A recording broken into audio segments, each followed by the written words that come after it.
Hello everyone. सो आज का जो हमारा वीडियो है ये है प्री वेडिंग फोटोग्राफी के ऊपर। वैसे तो यार मैंने प्री वेडिंग फोटोग्राफी के ऊपर ये 2 वीडियोस बनाए हैं, पर ये जो वीडियोस है ना, ये आज का जो वीडियो है वो खास है टिप्स, ऐसी टिप्स जो मैं कपल को भी देती हूँ, मैं खुद भी यूज़ करती हूँ और जो मेरे फेलो फोटोग्राफर्स हैं उनको भी देती हूँ।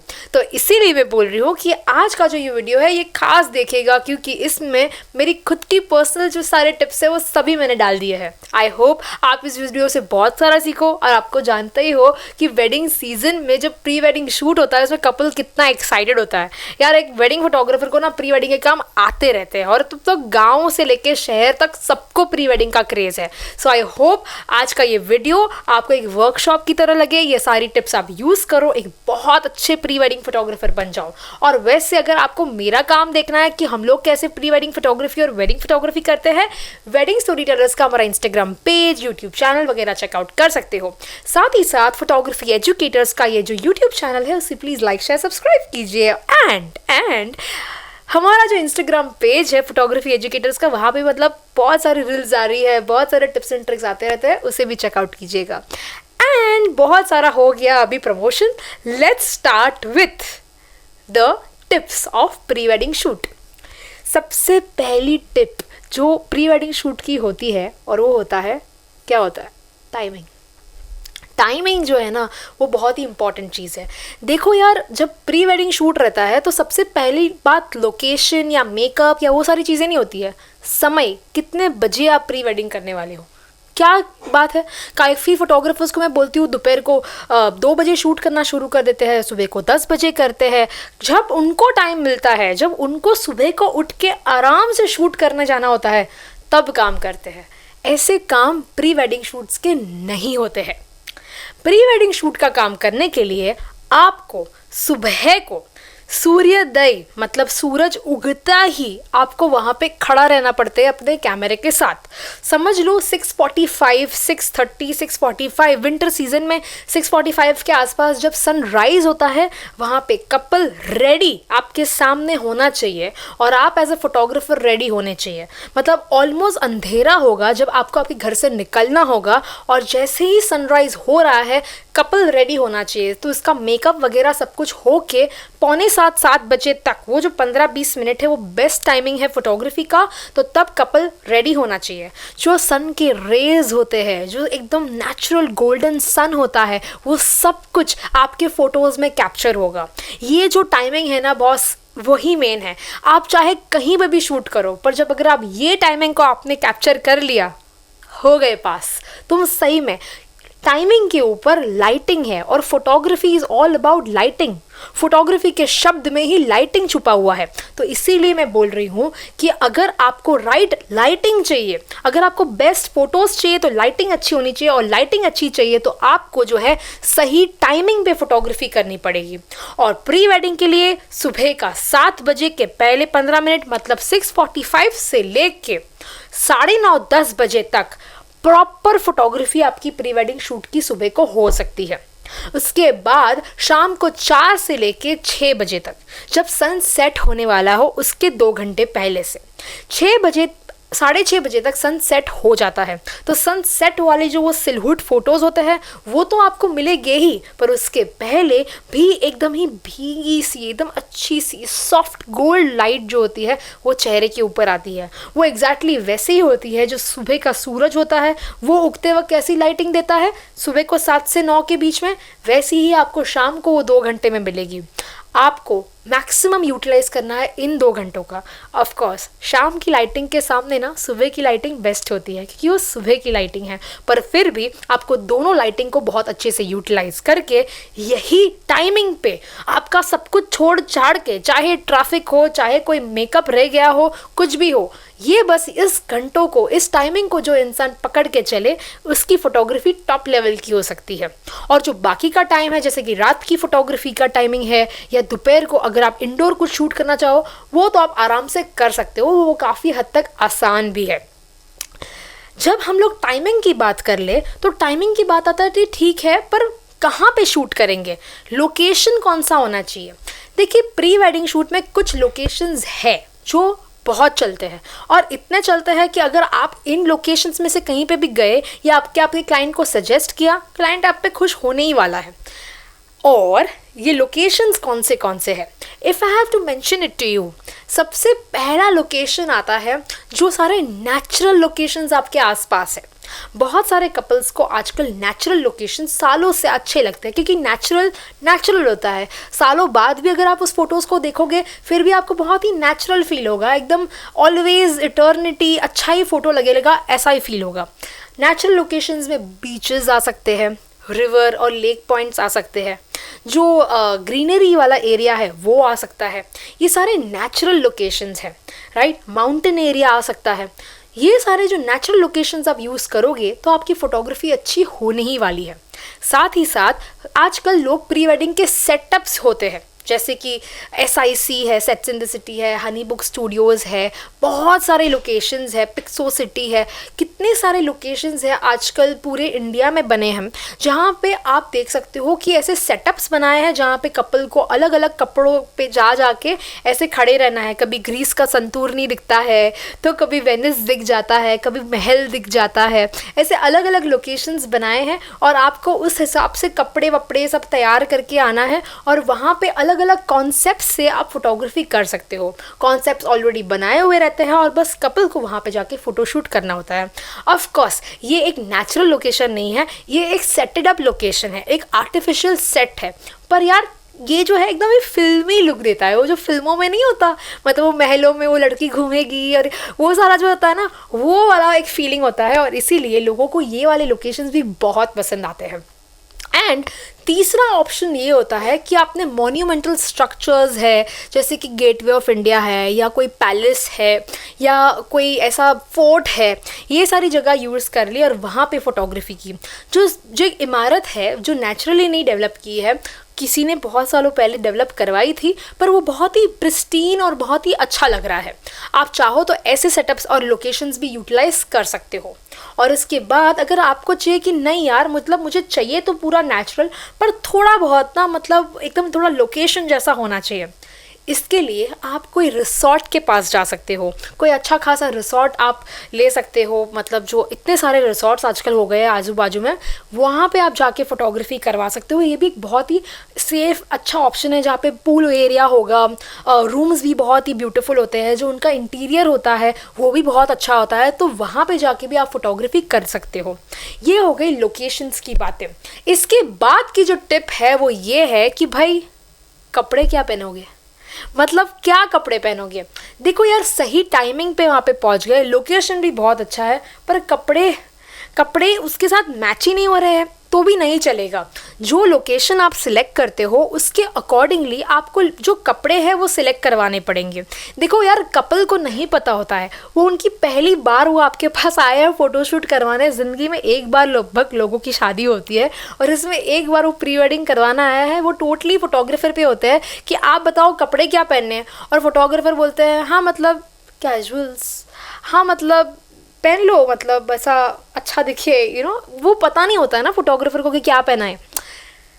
Look, if I have to give you a very simple and brief idea how things work out, तो देखो यार, अगर ऐसा कोई लोकेशन है जहाँ पे कोई बीच है, ठीक है, तो बीच में एकदम कैजुअल लुक आप क्रिएट कर सकते हो। तो कैजुअल लुक क्रिएट करने के लिए, मतलब वो गोवा का बीच है, ऐसा कुछ क्रिएट करने के लिए आप खास कपल को कैजुअल कपड़े, कलरफुल कपड़े, मतलब एकदम कैजुअल लुक भी दे सकते हो, एकदम गोवा फील दे सकते हो। पर अगर ऐसा कुछ हो जाए जहाँ पे उनको चाहिए कि नहीं यार एकदम फॉर्मल लुक चाहिए, तो आप लंबा वाला गाउन दे सकते हो, ट्रेल गाउन, और फॉर्मल टक्सीडो भी पहना सकते हो।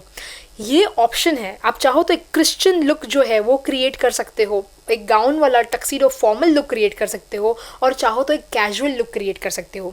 वही लोकेशन को, वही बीच है, पर अलग कपड़ों में आने की वजह से वो एकदम ही अलग लुक दे देता है। तो कपड़े बहुत ही इंपॉर्टेंट है प्री वेडिंग शूट में, और इसीलिए you have to make sure कि आप जो कपड़े सिलेक्ट करते हो वही आपका वो ओवरऑल फोटो का लुक क्रिएट करने वाला है। तो इसीलिए आपको कपल के साथ डिस्कस करना पड़ेगा कि उनके माइंड में क्या है, मतलब उनको किस तरह के फ़ोटोज़ अच्छे लगते हैं, उनको बीच के वक्त कौन से फ़ोटोज़ अच्छे लगते हैं, आपको उनको सैम्पल फ़ोटोज़ दिखाने पड़ेंगे और जो लुक उनको अच्छा लगता है वैसा ही लुक आप जो है उनको सजेस्ट कीजिए। कि अगर यार आपको कैजुअल लुक पसंद है तो आप कैजुअल आउटफिट पहनिए, और अगर आपको फॉर्मल लुक चाहिए, ट्रेडिशनल लुक चाहिए तो ऐसा कुछ पहनिए।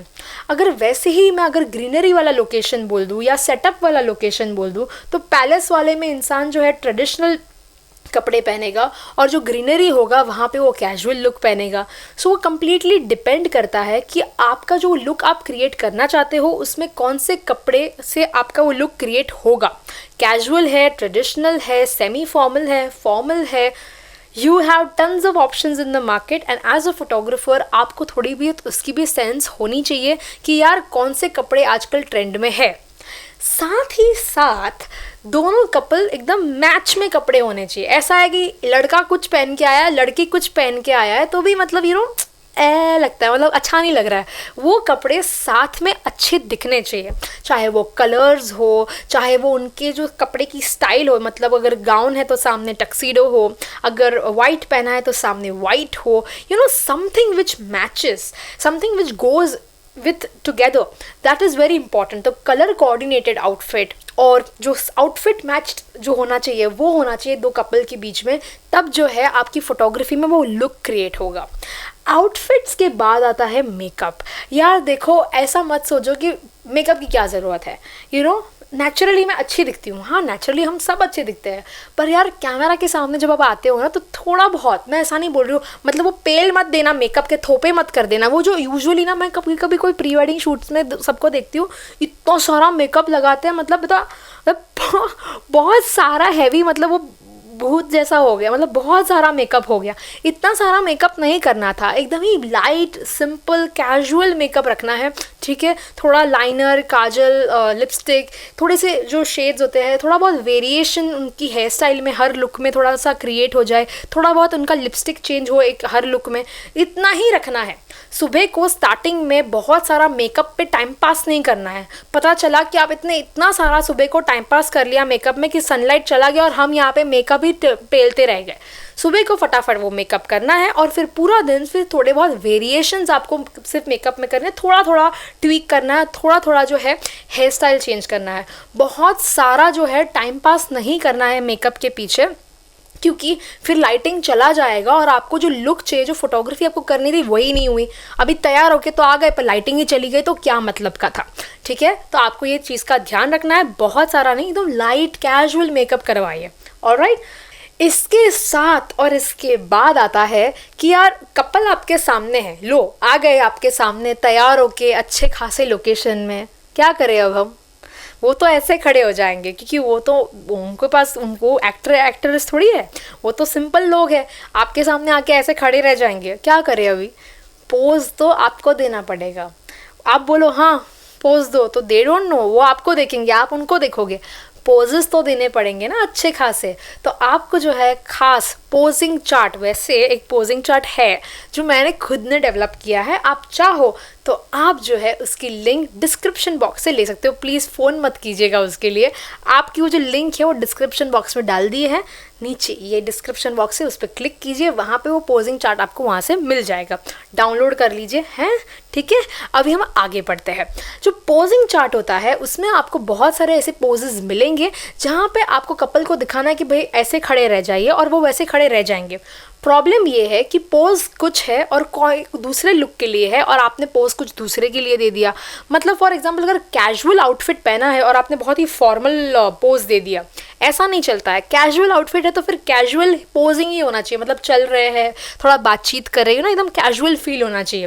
पोजिंग भी फिर वैसा ही होना चाहिए। और पता चला कि जब फॉर्मल लुक की बात करते हो और फॉर्मल लुक में थोड़े से फॉर्मल पोजेस, थोड़े रिसेप्शन फॉर्मल पोजेस रहेंगे तो अच्छा लगेगा। सो ये सारी चीज़ें आपको समझनी पड़ेंगी जब आप पोजिंग देते हो तब। ये सारी चीज़ें पहले मैटर करती है, पर इस सब के ऊपर मैटर करता है लाइटिंग। मैंने स्टार्टिंग लाइटिंग से किया था और अभी मैं एंडिंग भी लाइटिंग से कर रही हूँ। लाइटिंग एक बहुत ही इंपॉर्टेंट फैक्टर है। जब हम लाइटिंग की बात करें ना कि ये कट लाइट होना चाहिए, यहाँ से लाइटिंग होनी चाहिए, ये लाइटिंग की नॉलेज आपको बहुत होना ज़रूरी है।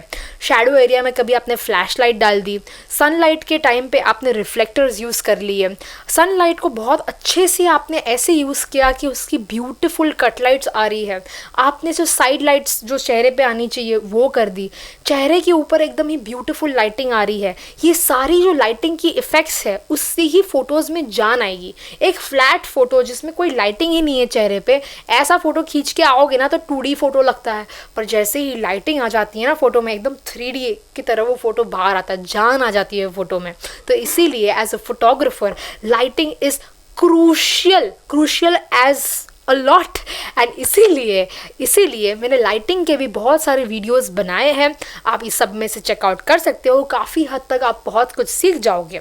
तो यार होता क्या है पता है कि फोटोग्राफर की नॉलेज तो बहुत अच्छी है, लोकेशन भी अच्छा है, सब कुछ बढ़िया है, पर ना जब फोटोग्राफर बोलता है ना तो वो बोल नहीं पाता। मतलब कोई फोटोग्राफर बड़े शाय होते हैं, थोड़ा ही बोलते हैं, उनको ज़्यादा बोलने को नहीं जमता। जैसे कि आप कब का मेरा सुन रहे हो, देखो कितना बोलने को आता है मुझे, मैं बोल सकती हूँ, आप सिर्फ सुनोगे ना मेरा, मैं बहुत कुछ बोल सकती हूँ। कहने का ये है कि you need to be a bit extrovert, थोड़ा सा बोलना सीखिए, लोगों के साथ बात करना सीखिए, थोड़ा हंसी मजाक करना सीखिए। आपका जो अंदर का मूड हो ना वो बहुत ही अच्छा होना चाहिए। रात को अच्छे से सो के जाइएगा प्री वेडिंग में, सुबह सुबह उठ के भागना पड़ता है, इसीलिए अगर रात को आपने नींद नहीं की है तो सुबह को बहुत थकान होती है, तो इसीलिए रात को सो के निकलिए, फिर खाना अच्छा खासा खा के जाइए, और फिर पूरा दिन भी जो है अच्छा खासा खाना आपके साथ लेके घूमिए। भूख लगी है, माइंड कहीं और चल रहा है, ऐसा नहीं होना चाहिए। आप खुद एक अच्छे मूड में कंफर्टेबल कपड़ों में वहाँ पे घूम रहे हो, जिसकी वजह से आप बहुत ही अच्छा खासा मतलब मज़े कर रहे हो आप काम करते वक्त, विच इज़ वेरी इंपॉर्टेंट। आपकी जो एनर्जी होगी ना वो आपकी फोटोग्राफी में दिखेगी, और कपल को भी बड़ा मज़ा आएगा, उनको भी लगेगा कि चलो यार अभी हम भी फ़ोटोज़ खिंचवा रहे हैं। सो ये एक अच्छा एक्साइटिंग दिन होना चाहिए उनके लिए भी और आपके लिए भी। काम ना लगे, वही एक पैशन होना चाहिए, ऐसा पैशन होना चाहिए आपका फोटोग्राफी का। ऑलराइट, और साथ ही साथ हमारा एक फोटोग्राफी का कोर्स है, वेडिंग का भी फोटोग्राफी का कोर्स है और बेसिक टू एडवांस फोटोग्राफी का कोर्स है, जिसके लिए आप रजिस्टर करवा सकते हो। ये एक इंटेंसिव ट्रेनिंग प्रोग्राम है जहाँ पे व्हाट इज फोटोग्राफी के से लेके एडवांस लाइटिंग तक का सारा नॉलेज आपको दिया जाता है। यहाँ तक कि सिनेमेटोग्राफी का भी एक सेशन रखा गया है। सो इसीलिए मैं बोल रही हूँ कि आप एक पूरा कैमरा स्टार्ट टू एंड सब इंटेंसिवली सीख जाओगे। और ऐसा नहीं है कि हम लोग ने आपको कोर्स दे दिया और वो हो गया। ये एक लाइव सेशन रहेगा, आपके क्वेश्चन आंसर्स को अटेंड किया जाएगा, साथ ही साथ आपको जब भी आप फोटोज़, आपके जितने भी आप फोटोज़ कैप्चर करोगे उसको रिव्यू करने में आएगा, उस सबको आपको जो है आपको बताने में आएगा कि आप यहाँ पे गलती कर रहे हो, आप यहाँ पे अच्छा कर सकते हो। सो ओवरऑल एक बहुत ही प्रॉफिटेबल क्लास और कोर्स है, क्योंकि ये बहुत ही नॉमिनल रेट पे है, तो इसीलिए आप ये नंबर पे जो है इंक्वायर कर सकते हो। By the way, thank you so much, see you soon.